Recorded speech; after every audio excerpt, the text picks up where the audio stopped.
Friends, welcome to my academy. So friends, हमने जो है CDP paper 1 and EVS paper 1 का कंप्लीट एनालिसिस कर लिया था। ये जो है सीटेट पेपर 2 सीडीपी का जो है कंप्लीट एनालिसिस अभी हम लोग करेंगे, ठीक है। तो यहाँ पे पहला क्वेश्चन दिया हुआ था कि पियाजे के अनुसार गुणात्मक रूप से 4 विभिन्न अवस्थाएं। तो इसमें जो करेक्ट आंसर है वह था कि बच्चों के विकास के सार्वभौमिक पैटर्नों का प्रतिनिधित्व करती हैं, ठीक है।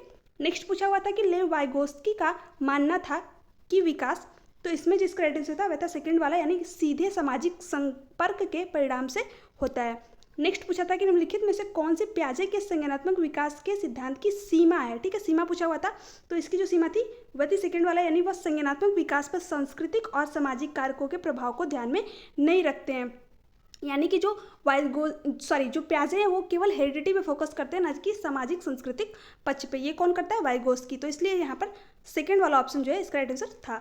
नेक्स्ट पूछा हुआ था कि निम्नलिखित कथनों को पढ़िए तथा सही विकल्प का चयन कीजिए। तो अजरसन दिया हुआ था कि प्रत्येक वर्ष लता, जो कि कक्षा 7 की शिक्षिका है, उनके क्षेत्रों में करियर पर चर्चा करने के लिए एक महिला गणित प्रोफेसर और एक पुरुष नर्स को अपनी कक्षा में आमंत्रित करती है। और रीज़न दिया हुआ है कि लैंगिक अंतर जन्मजात और समाज के माध्यम से अभिगृहित नहीं है, ठीक है। तो इसमें जो इसका राइट आंसर था वह था ए सही है, परंतु आर जो है गलत है। नेक्स्ट पूछा हुआ था समावेशी शिक्षा में क्या शामिल है, ठीक है।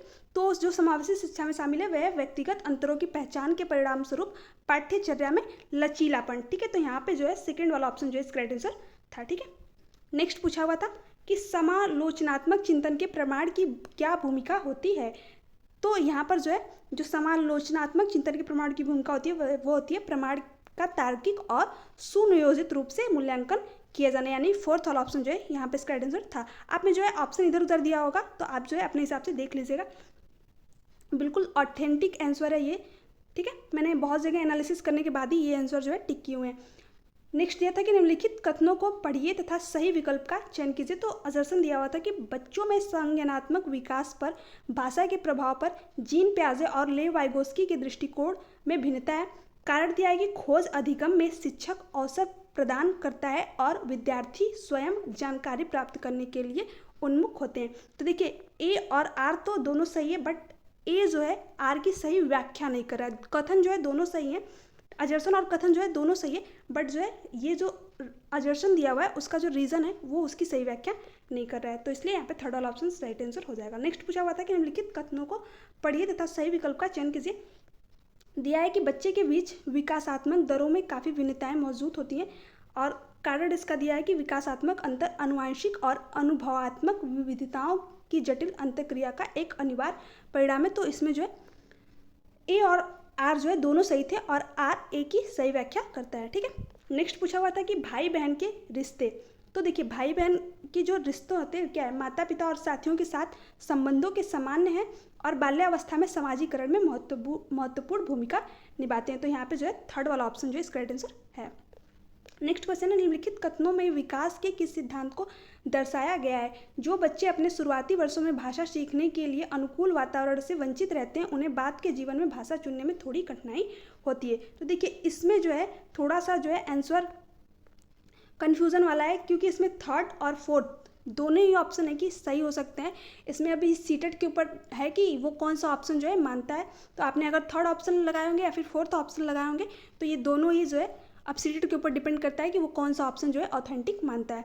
तो इस क्वेश्चन को अभी आप स्टार मार्क कर लीजिएगा, ठीक है। नेक्स्ट पूछा हुआ था कि निम्नलिखित कथनों को पढ़िए तथा सही विकल्प का चयन कीजिए। तो अजरसन दिया है कि शिक्षकों को संकल्पनात्मक को मौजूद करने के लिए विद्यार्थियों को अपने स्वयं के संकल्पना के उदाहरणों और गैर उदाहरणों की पहचान करने के लिए कहना चाहिए, ठीक है। और रीज़न दिया था कि उदाहरणों के बारे में सोचने से संकल्पनात्मक को मजबूत किया जाता है, जबकि गैर उदाहरण विद्यार्थियों को भ्रमित करते हैं।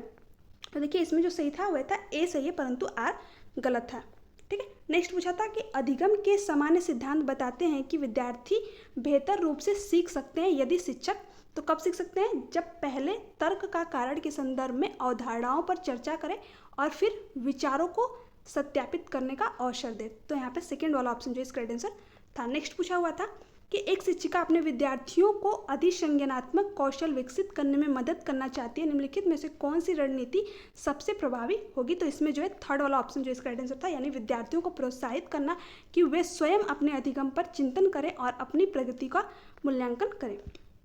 नेक्स्ट पूछा हुआ था कि समावेशन के संदर्भ में पाठ्यचर्या सीखने की अपेक्षाएं डैश के समान है जबकि डैश में वे भिन्न है। तो जो इसमें इसका राइट आंसर था वह था समायोजन और संशोधन। ठीक है। नेक्स्ट क्वेश्चन जो है पूछा हुआ था कि निम्नलिखित में से कौन सा समूह उन विशिष्टताओं का सही ढंग से उल्लेख करता है जो प्रतिभाशाली विद्यार्थियों को और कक्षा में अन्य विद्यार्थियों के बीच आमतौर पर भिन्न होते हैं। देखिए इसमें जो इसका राइट आंसर था वह था ए और बी, यानी समझ की अग्रगति, गहनता और सीखने में तेज गति। तो यहाँ पे सेकंड वाला ऑप्शन जो इसका राइट आंसर है कि ए और बी। ठीक है। अब नेक्स्ट दिया था कि श्रवण बाधित के संदर्भ में निम्नलिखित में से कौन सा कथन सही है। तो इसके विषय में जो सही कथन है वह श्रवण बाधित बच्चे के प्रभावी ढंग से संवाद करने की क्षमता को प्रभावित करती है। नेक्स्ट दिया था कि संरचनात्मक सिद्धांतकारों के अनुसार निम्नलिखित में से कौन सा कथन सही नहीं है। तो इसमें जो इसका राइट आंसर था वह था फर्स्ट वाला, यानी प्रभावी अधिगम सुनिश्चित करने के लिए शिक्षार्थियों को बाहरी रूप से प्रेरित करने की आवश्यकता है। ठीक है। नेक्स्ट पूछा हुआ था कि जटिल समस्याओं से जूझ रहे अमन के समस्या समाधान कौशल विकसित करने में एक शिक्षक किस प्रकार मदद कर सकता है। तो इसमें जो इसका राइट आंसर था वह था उसे मंथन करने और विचार उत्पन्न करने के लिए प्रोत्साहित कर। ठीक है। तो इस तरीके से आप लोग अपना आंसर मैच कर लीजिएगा। नेक्स्ट दिया था कि बोध आधारित शिक्षण पर अंतर्निहित सिद्धांत यह विश्वास है कि, तो इसमें जो इसका राइट आंसर था वह था ऐसा करने के लिए एक सुविधाजनक वातावरण प्रदान किए जाने पर शिक्षार्थी ज्ञान का निर्माण कर सकते हैं। नेक्स्ट पूछा था कि माध्यमिक कक्षाओं में अधिगम के लिए एक अनुकूल कक्षा का वातावरण डैश पर केंद्रित होता है। तो किस पर केंद्रित होता है? सहकारी अधिगम पर। ठीक है। नेक्स्ट पूछा था कि वह विद्यार्थी जो पठन वैफल्य से जूझ रहे हैं को पढ़ाना सिखाया जा सकता है। तो कैसे सिखाया जा सकता है? प्रणालीगत ध्वन्यात्मक प्रशिक्षण के माध्यम से, यानी ध्वनि के माध्यम से। ठीक है। वो चीज़ों को पढ़ नहीं पा रहा है बट चीज़ों को सुन सकता है, तो इसलिए उसे ध्वनि प्रशिक्षण के माध्यम से उसे पढ़ाया जा सकता है। नेक्स्ट दिया था कि निम्नलिखित कथनों को पढ़े तथा सही विकल्प का चयन कीजिए। अजर्सन दिया था कि शिक्षकों को विद्यार्थियों में विशेष जाति समूहों के बारे में रूढ़िबद्धता को तोड़ने के लिए कड़ी मेहनत करनी चाहिए। रीजन दिया था कि शिक्षा एक प्रमुख उद्देश्य विद्यार्थियों का समालोचनात्मक आत्मचिंतन के लिए प्रोत्साहित करना है। तो देखिए इसमें भी जो है सेकेंड और थर्ड दोनों ही ऑप्शन हो सकते हैं। ये भी अब सीटेट के ऊपर है कि वो कौन सा ऑप्शन जो है ऑथेंटिक मानता है। ठीक है। तो इस क्वेश्चन को भी आप स्टार कर लीजिएगा, क्योंकि दो क्वेश्चन जो है ऐसे हैं जो कि सीटेट के ऊपर डिपेंड कर रहे हैं कि वो कौन सा ऑप्शन जो है इसका राइट आंसर मानते हैं। इसमें जो है सेकंड और थर्ड दोनों हो सकता है। तो आपने जो भी लगाया होगा सेकंड और थर्ड में, इन्हीं दोनों में से एक होगा। नेक्स्ट दिया था कि महारता, लक्ष्य और प्रदर्शन, लक्ष्य में क्या अंतर है। तो देखिए जो महारत है वो लक्ष्य अपने कौशल और कार्य की समझ में सुधार करने पर केंद्रित होता है, जबकि प्रदर्शन लक्ष्य उच्च ग्रेड प्राप्त करने या बाहरी पुरस्कार प्राप्त करने पर केंद्रित होता है। तो यहाँ पे थर्ड वाला ऑप्शन जो इसका राइट आंसर था। नेक्स्ट पूछा हुआ था कि निम्नलिखित में से कौन सा आंतरिक अभिप्रेरणा का उदाहरण है। तो कौन सा है? व्यक्तिगत आनंद के लिए एक वाद्य यंत्र बजाना। तो यहाँ पे थर्ड वाला ऑप्शन जिसका राइट आंसर था। नेक्स्ट पूछा था कि एक प्रगतिशील कक्षा में विद्यार्थी, तो कौन सा सही था इसका? बी, सी और डी, यानी शिक्षक से प्रश्न पूछे, एक दूसरे से प्रश्न पूछे, स्वयं से प्रश्न पूछे। तो यहाँ पे फर्स्ट वाला ऑप्शन जो इसका राइट आंसर था। नेक्स्ट दिया था कि पुल्लिंग या स्त्रीलिंग होने से जुड़ी अपेक्षाओं को डैश कहा जा सकता है और इन्हें डैश सीखा जा सकता है। तो इसमें जो इसका राइट आंसर था वह था फोर्थ वाला, यानी जेंडर भूमिका बाल्यावस्था की सभी अवस्थाओं से लेकर वयस्कता में भी। ठीक है। लॉरेंस कोहलवर्थ से एक क्वेश्चन था कि लॉरेंस कोहलवर्थ के सिद्धांत की आलोचना कैरोल गिलिगन ठीक है के द्वारा की गई थी। तो ये जो है फर्स्ट पेपर में भी सेम इसी तरीके का क्वेश्चन पूछा हुआ था और सेकंड पेपर में भी यही क्वेश्चन पूछा हुआ था, बस थोड़ा सा क्वेश्चन को घुमा के पूछा हुआ था। तो इसमें जो इसका राइट आंसर था वह था फोर वाला, यानी नैतिक तर्क में लैंगिक विभिन्नताओं की उपेक्षा करने के लिए की गई थी। ठीक है। नेक्स्ट पूछा था कि बुद्धि के संदर्भ में निम्नलिखित में से कौन सा दृष्टिकोण शिक्षार्थियों के बीच विविधता के सम्मानपूर्ण विचार का समर्थन करता है। तो यहाँ पे जो इसका राइट आंसर था वह था फोर्थ वाला, यानी बुद्धि बहुआयामी है और समय के साथ बदल सकती है। ठीक है। नेक्स्ट पूछा था कि निम्नलिखित में से किसने सामान्य बुद्धि की अवधारणा की आलोचना की और बुद्धि को एक वैकल्पिक सिद्धांत प्रस्तावित किया। तो किसने की थी? हॉवर्ड गार्डनर ने, इन्होंने मल्टीपल टाइप ऑफ इंटेलिजेंस दी थी। ठीक है फ्रेंड्स, तो ये थे जो है पेपर 2 CDP के 30 क्वेश्चन जो कि कल के जो है सीटेट के एग्ज़ाम में पूछे गए थे। तो आपके जो है इनमें से कितने सही हुए 30 में से? अगर आपने मैच किए तो मतलब आपके कितने जो है सही हुए होंगे, आप ज़रूर बताइएगा नीचे कमेंट बॉक्स में कमेंट करके। ये पेपर जो है CDP का थोड़ा सा मॉडरेट या फिर मॉडरेट था, ये इजी इसको नहीं बोल सकते, ये मॉडरेट पेपर था। ठीक है, मॉडरेट।